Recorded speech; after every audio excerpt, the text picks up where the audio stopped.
ആത്മനമസ്തേ. എല്ലാ സജ്ജനങ്ങൾക്കും സ്വാഗതം. ഈ സായം സന്ധ്യയിൽ നമ്മൾ നാമജപം പൂർത്തീകരിച്ചു. ഭഗവാന്റെ തൃപ്പാദങ്ങളിൽ നമ്മളുടെ അർപ്പണം നടത്തിയതിന് ശേഷം നമുക്കിന്ന് നമ്മുടെ ജീവിതത്തിലെ ചില കാര്യങ്ങളെ പറ്റിയിട്ടൊന്ന് മനസ്സിലാക്കാം.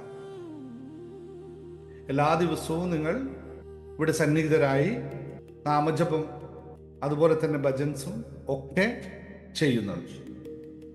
അതിൻ്റെ അനുഗ്രഹങ്ങൾ ഓരോ ദിവസവും നിങ്ങളിലേക്ക് എത്തിക്കൊണ്ടേയിരിക്കുന്നു. നമ്മളിന്ന് നമ്മുടെ മനുഷ്യൻ്റെ ഏറ്റവും പ്രധാനമായിട്ടൊരു വിഷയത്തെക്കുറിച്ചൊന്ന് സംസാരിക്കാം. ഞാൻ നിങ്ങളോട് ഒരു ചെറിയൊരു ചോദ്യം ചോദിക്കാൻ ആഗ്രഹിക്കുന്നു. നമ്മുടെ ജീവിതത്തിൽ ഏറ്റവും കൂടുതൽ ദുഃഖമുണ്ടാക്കുന്നത് ആരാണ് എന്ന് നിങ്ങൾ എപ്പോഴും ശ്രദ്ധിച്ചിട്ടുണ്ടോ? എൻ്റെ ജീവിതത്തിൽ എൻ്റെ ദുഃഖത്തിന് കാരണം ഇന്ന ആളാണ്, ഇന്ന വിഷയമാണ് എന്നൊക്കെ നിങ്ങൾ പലപ്പോഴും ചിന്തിച്ചിട്ടുണ്ടാവും, അല്ലേ? ഇപ്പോഴും അത് ചിലപ്പോൾ ചിലരുടെയും ചിന്താഗതികൾ ഉണ്ടായെന്നും വരാം. പക്ഷെ നമ്മുടെ ഈ സത്സംഗത്തിൻ്റെ ഭാഗമായിരിക്കാൻ തുടങ്ങിയതിന് ശേഷം, ഹാപ്പിനെസ് മാസ്റ്ററിയുടെ ഭാഗമായിരിക്കാൻ തുടങ്ങിയതിന് ശേഷം കുറേ കാര്യങ്ങളിൽ കുറേ ചിന്താഗതികൾ മാറ്റം വന്നിട്ടുണ്ടാകും. സ്വാഭാവികമായിട്ടുള്ള കാര്യമാണ്. ഇന്ന് അത്തരം കാര്യങ്ങളെ പറ്റിയിട്ടാണ് നമ്മൾ ഇവിടെ ഒന്നുകൂടി മനസ്സിലാക്കുന്നത്. ഈ ആത്മീയ യാത്രയിൽ നമ്മൾ ഇത്തരം കാര്യങ്ങളെ വളരെ ഭംഗിയോട് തന്നെ അല്ലെങ്കിൽ വളരെ വിശദമായി തന്നെ മനസ്സിലാക്കേണ്ടിയിരിക്കണം. ആത്മീയമായ യാത്രയിൽ പോകുമ്പോഴാണ് നമ്മൾ നാമജപങ്ങളും മറ്റു കാര്യങ്ങളും സത്സംഗങ്ങളൊക്കെ സംഘടിപ്പിക്കാറുണ്ട്. പക്ഷേ ആത്മീയ യാത്രയുടെ ഏറ്റവും പ്രധാനമായ കാര്യം എന്ന് പറയുന്നത് അവർക്ക് അല്ലെങ്കിൽ ആ ആത്മീയ യാത്രയിൽ പോകുന്നവർക്ക് ദുഃഖം അല്ലെങ്കിൽ ദുഃഖത്തിൽ നിന്നാണ് പലരും ആത്മീയതയിൽ കിടക്കുന്നതെന്ന് സാധാരണ സത്യമാണ്. പക്ഷെ ദുഃഖത്തിന് കാരണം എന്താണെന്നറിയാത്തയാൾ ഒരിക്കലും അതിൽ നിന്ന് പുറത്തു കിടക്കാൻ സാധിക്കില്ല എന്നുള്ളതാണ്. അപ്പോൾ നമ്മൾക്ക് ദുഃഖമുണ്ടാവുന്നതിൻ്റെ പ്രധാന കാരണം എന്തായിരിക്കും എന്നതാണ് സംസാരിക്കുന്ന വിഷയം. നോക്കൂ, നമ്മൾ പൊതുവെ ചിന്തിക്കുന്ന ഒരു പ്രധാന കാരണമുണ്ട്.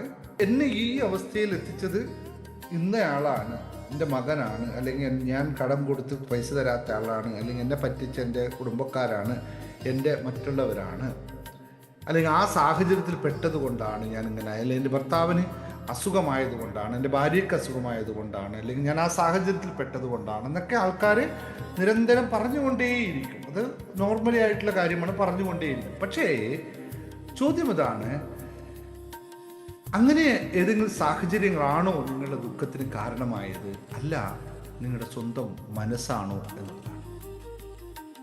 എന്തുകൊണ്ടാണ് അങ്ങനെ ചോദിച്ചു വെച്ചാൽ, പലപ്പോഴും നമ്മളെ വേദനിപ്പിക്കുന്ന ഒരു കാര്യമുണ്ട്. അത് വളരെ സത്യസന്ധമായ കാര്യമാണ്. നമ്മുടെ വേദനയുടെ പ്രധാന കാരണം എന്ന് പറയുന്നത് നമ്മുടെ അഹങ്കാരമാണെന്നാണ് വേദാന്തങ്ങൾ മുഴുവൻ നമുക്ക് പറഞ്ഞു തന്ന സത്യവും. ഇന്ന് ലോകം, സയൻസ് പോലും അതിനെ ആ രീതിയിൽ തന്നെ ആണ്. പക്ഷേ അഹങ്കാരം എന്ന് കേൾക്കുമ്പോൾ നിങ്ങൾ എല്ലാവരും കരുതും അത് വലുതായിട്ട് സംസാരിക്കുന്നതല്ലേ, വലിയ വഴിയിൽ സംസാരിക്കുന്നവൻ്റെ വാക്കല്ലേ, അവനെ പറ്റി പറയുന്നതല്ലേ, അഹങ്കാരിയാണ് അവൻ, തൻ്റെടിയാണവൻ എന്നൊക്കെ. അത് എന്നെ ബാധിക്കുന്ന വിഷയമല്ല, അല്ലേ? അല്ലെങ്കിൽ മറ്റുള്ളവർ വില കുറച്ച് കാണുന്നവനെ പറ്റി ആൾക്കാർ പറയുന്ന കാര്യമല്ലേ? അല്ലെങ്കിൽ എല്ലാം ഞാനാണ്, എനിക്കെല്ലാം പറ്റും, ഞാൻ എന്തോ സംഭവമാണ് എന്ന് പറയുന്നവനെയല്ലേ നമ്മൾ അഹങ്കാരി എന്ന് വിളിക്കുന്നത്. അങ്ങനെയൊക്കെ നിങ്ങളിപ്പോൾ ചിന്തിക്കുന്നുണ്ടാവും. പക്ഷെ എന്താ യഥാർത്ഥത്തിൽ അഹങ്കാരം എന്ന് പറയുന്നത്? അത് മാത്രമല്ല, അതിനേക്കാളും ആഴമുള്ള, അതിനേക്കാളും വ്യത്യാസമായിട്ടുള്ള ഒരു സംഭവത്തെയാണ് നമ്മൾ അഹങ്കാരം എന്ന് പറയുന്നത്. വളരെ സൂക്ഷ്മമായിട്ടുള്ള അർത്ഥങ്ങളുള്ള, അല്ലെങ്കിൽ കുറച്ചുകൂടി കുശാഗ്രമായിട്ടുള്ള അർത്ഥങ്ങളുള്ള ഒരു സംഭവമാണ് അഹങ്കാരം എന്ന് പറയുന്നത്. എന്താണ്? എന്നെ ആരും മനസ്സിലാക്കുന്നില്ല പറയാറുണ്ടല്ലേ? അഹങ്കാരിയുടെ ഒന്നാമത്തെ ലക്ഷണം. എന്നെ ആരും വിലമതിക്കുന്നില്ല, അതും അഹങ്കാരിയുടെ ലക്ഷണമാണ്. എൻ്റെ വാക്ക് ആരും കേൾക്കുന്നില്ല, എനിക്ക് മാത്രം എന്തിനാണ് ഇത്തരം പ്രശ്നങ്ങളൊക്കെ തരുന്നത്, എനിക്ക് മാത്രം ദുരിതങ്ങളും ദുരിതങ്ങളും ഒക്കെ തന്നുകൊണ്ടേയിരിക്കുന്നു എന്ന് പറയുന്നത് എനിക്ക്, എന്നെ, എൻ്റെ ഇതുണ്ടല്ലോ, അതാണ് നമ്മുടെ ആ ഉള്ളിലെ പിടിച്ചു പറ്റലാണ് അഹങ്കാരത്തിൻ്റെ ആരംഭം. ഇവിടെയാണ് മനസ്സിലാക്കേണ്ടത്, നമ്മൾ ഒരു കാര്യം ശ്രദ്ധിക്കേണ്ടത്. നിങ്ങൾ എൻ്റെ മുമ്പിൽ ഇരിക്കുന്ന നിങ്ങൾ എല്ലാവരും കോപിക്കാറുണ്ട്. കോപം എല്ലാവർക്കുമുണ്ട്, ഇല്ല എന്ന് പറയാൻ പറ്റില്ലല്ലോ. കോപമില്ലാത്തവരൊന്നും അല്ല നിങ്ങൾ ആരും. എനിക്കുമുണ്ട്, നിങ്ങൾക്കുമുണ്ട്, എല്ലാവർക്കും ഉണ്ട്. സമ്മതിച്ചേ പറ്റുള്ളൂ, സമ്മതിക്കാതെ യാതൊരു തരമില്ല. പക്ഷേ എപ്പോഴാണ് നമ്മൾക്ക് കോപമുണ്ടാവുന്നത് എന്ന് ശ്രദ്ധിച്ചിട്ടുണ്ടോ? ഏത് സന്ദർഭത്തിലാണ് നമ്മൾ കോപിഷ്ഠരാകാറുള്ളത്?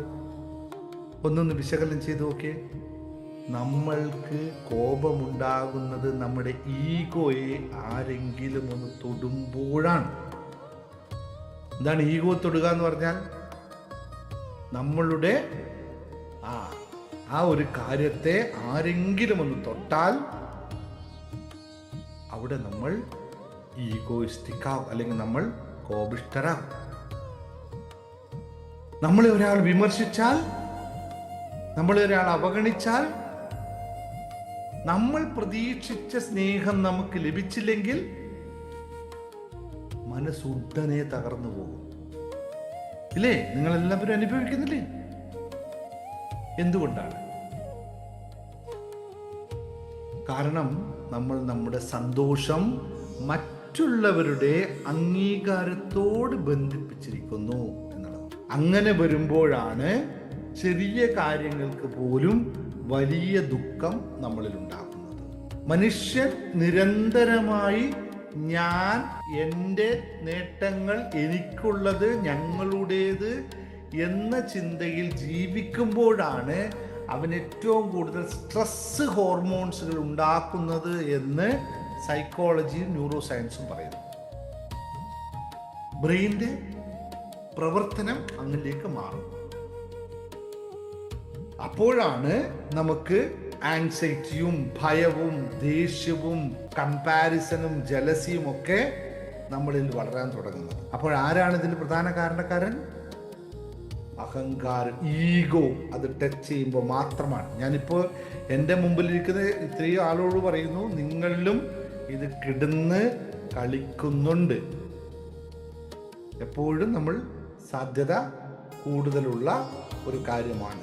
അതുകൊണ്ട് എന്ത് സംഭവിക്കുന്നു? നമുക്ക് എത്ര സൗകര്യങ്ങൾ ഉണ്ടായാലും, എത്ര സമ്പത്ത് നമുക്കുണ്ടായാലും സമാധാനം അനുഭവിക്കാൻ സാധിക്കില്ല. പണമൊക്കെ ഉണ്ടാകും, പക്ഷേ സമാധാനം. ഈ അവസ്ഥയിലാണ് ആത്മീയത എന്നത് തുടക്കം കുറിക്കുന്നത്. ഇവിടെയാണ്. അപ്പൊ ആത്മീയത എന്ന് പറയുമ്പോൾ നിങ്ങളിരിക്കുന്ന മതത്തെ പറ്റിയല്ല ഞാൻ പറയുന്നത്, മതം മാറുന്നതിനെ പറ്റിയിട്ടുമല്ല പറയുന്നത്, വേഷം മാറലുമല്ല ആത്മീയത, ഭവനം ഉപേക്ഷിക്കലുമല്ല ആത്മീയത, സ്വത്തും പണങ്ങളും ഒഴിവാക്കുന്നതുമല്ല ആത്മീയത. ആത്മീയത എന്ന് പറഞ്ഞു കഴിഞ്ഞാൽ ഞാൻ ശരിക്കും ആരാണെന്നുള്ള അന്വേഷണത്തിന്റെ തുടക്കം മാത്രമാണ്.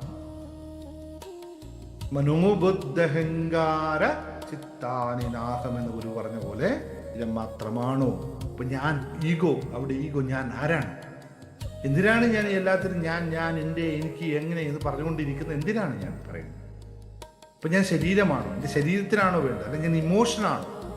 അല്ലെങ്കിൽ ഞാൻ ചിന്തകൾ മാത്രമാണോ?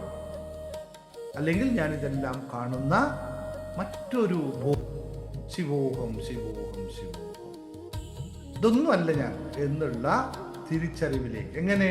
അപ്പോൾ അവിടെ നമ്മളെ ഈ ബോധം നമ്മളിൽ ഉണ്ടായി വരുമ്പോൾ നമുക്ക് ഈ അഹങ്കാരം എന്ന് പറയുന്ന സംഭവത്തിൽ നിന്ന് പുറത്തു കടക്കാൻ പറ്റും. മറ്റെല്ലാം വേണം, എല്ലാം വേണം. പക്ഷെ എല്ലാം ഞാനാണ് എന്ന് പറഞ്ഞാലും കുഴപ്പമില്ല. പക്ഷെ ഈ ഞാൻ ആരാണ്? എല്ലാം എൻ്റെതാണ്. ഈ സ്വത്ത് എൻ്റെതാണ്, ഇതെൻ്റെ മക്കൾ എൻ്റെതാണ്, എൻ്റെതാണ്. അവിടെയാണ് തിരിച്ചറിവുണ്ടാവുന്നത്. അപ്പോൾ മനുഷ്യൻ ഉള്ളിൽ നിന്നും മാറുന്നു, അവൻ ലോലനായി മാറുന്നു, ലോലമായി മാറുന്നു. അപ്പോൾ ബന്ധങ്ങൾ സുന്ദരമാകുന്നു, മനസ്സ് ശാന്തമാകുന്നു, കോപം ഇല്ലാതെയാകുന്നു, സ്നേഹം സ്വാഭാവികമായി മാറുന്നു എന്ന്. എന്നാലും ഉള്ളിൽ ഒരു ഡിസ്റ്റർബൻസും ഇല്ലാത്ത അവസ്ഥ നമുക്കറിയാം. കാരണം ആരെയാ പറയണേ? എന്നെ അവർ വിമർശിക്കുന്നത്. ആരെയാ വിമർശിക്കുന്നത്? എൻ്റെ ശരീരത്തെ വിമർശിച്ചോളൂ. എൻ്റെ മനസ്സിനെ വിമർശിച്ചോളൂ. എന്തിനെ വിമർശിക്കുന്നത്? എൻ്റെ ആത്മാവിനെ വിമർശിക്കുന്നു. എൻ്റെ ആത്മാവിനെ നിങ്ങൾക്ക് കിട്ടത്തില്ല. അപ്പോൾ എല്ലാവരും ഇന്ന് അന്വേഷിച്ചു കൊണ്ടിരിക്കുന്ന സംഭവമാണ്, എങ്ങനെയെങ്കിലും എൻ്റെ ദുരിതങ്ങളൊന്ന് മാറ്റിത്തന്നു, ഹീൽ ചെയ്താൽ മതിയായിരുന്നു, എനിക്കിതൊന്ന് എനിക്ക് സൗഖ്യമുണ്ടായാൽ മതിയായിരുന്നു. പക്ഷെ യഥാർത്ഥ ഹീലിംഗ് ഗുളികകളിലല്ല നടക്കുന്നത്, നമ്മളിലെ ഏതെങ്കിലും ആത്മസുഖത്തിലുമല്ല. റിയൽ ആയിട്ടുള്ള മാറ്റം ഉണ്ടാവുന്നത് മനസ്സ് സൈലന്റ് ആകുമ്പോൾ മാത്രമാണ്. അപ്പോൾ മാത്രമാണ് നമ്മുടെ നാമജപങ്ങളും ഈ സമ്പ്രദായങ്ങളും മെഡിറ്റേഷനും ധ്യാനങ്ങളും മുറകളുമൊക്കെ നമുക്ക് പവർഫുൾ ആണെന്ന് പറയേണ്ടി വരുന്നത്. നിത്യവും ധ്യാനിക്കുന്ന ഓരോ ആളുടെയും മനസ്സ് ശാന്തമായിരിക്കും, സ്നേഹമായിരിക്കും, സുരക്ഷിതമായിരിക്കും. അപ്പോൾ അവരുടെ ഉള്ളിൽ പതുക്കെ മാറ്റങ്ങൾ ഇങ്ങനെ നാം വിടാൻ തുടങ്ങും. അപ്പോൾ മനസ്സിലാക്കേണ്ടത് ഇത്രയാണ്, ലോകത്തിലെ ഏറ്റവും വലിയ യുദ്ധം നടക്കുന്നത് പുറത്തൊന്നുമല്ല, അകത്താണ്. ആര് തമ്മിലാണ് യുദ്ധം? ആരൊക്കെ തമ്മിലാണ്? ഒരുപാട് ഉപനിഷത്ത് കഥകളും വേദാന്ത കഥകളും എടുക്കാൻ പറ്റും. ആര് തമ്മിലാണ് യുദ്ധം? അഹങ്കാരവും ബോധവും തമ്മിലുള്ള യുദ്ധം. അഹങ്കാരം പറയുന്നു എന്നെ നോക്കൂ, ഞാനാണ് വലിയവൻ. ബോധം പറയുന്നു അവനവനെ അറിയൂ, സ്വയം അറിയൂ, ഒന്ന് സ്വയം തിരിച്ചറിയൂ. അപ്പോൾ ബോധം ചെയ്യിക്കുന്ന നിമിഷം, അതായത് സ്വയം അറിയുന്ന നിമിഷം മുതൽ ദുഃഖമില്ലാതാവാൻ തുടങ്ങും. അപ്പോൾ അഹങ്കാരത്തെ അറിയുക, എന്നിട്ട് സാക്ഷിഭാവത്തോടുകൂടി അഹങ്കാരത്തെ കാണുക, എന്നിട്ട് ബോധത്തിലേക്ക് അങ്ങ് ലയിക്കുക. ആ ബോധലയനം മാത്രമാണ് ശിവോഹം ശിവോഹം ശിവോഹം. അത്രമാത്രമാണ് നമ്മുടെ പരമപ്രധാനമായ ലക്ഷ്യം. അതിലേക്ക് യാത്ര പോകണമെങ്കിൽ ആദ്യം ആരെങ്കിലും നിങ്ങളുടെ അഹങ്കാരത്തെ തൊട്ടെങ്കിൽ, നിങ്ങൾക്ക് വേദനിച്ചെങ്കിൽ തിരിച്ചറിഞ്ഞോളൂ, എനിക്കതുണ്ട്, ഞാൻ അഹങ്കാരിയാണ്, എനിക്ക് ബോധത്തിലേക്ക് നടക്കണം. അതിനുള്ള സാഹചര്യങ്ങളാണ് നമ്മൾ ഈ കമ്മ്യൂണിറ്റിയിൽ സൃഷ്ടിച്ചിട്ടുള്ളത്. അപ്പോൾ ബോധത്തോടു കൂടി പ്രവർത്തിക്കുക, ബോധമുണ്ടാവട്ടെ.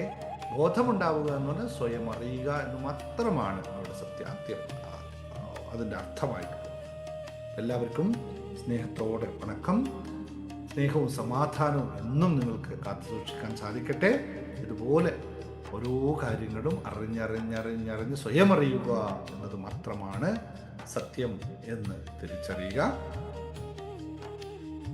ശിവോഹം ശിവോഹം.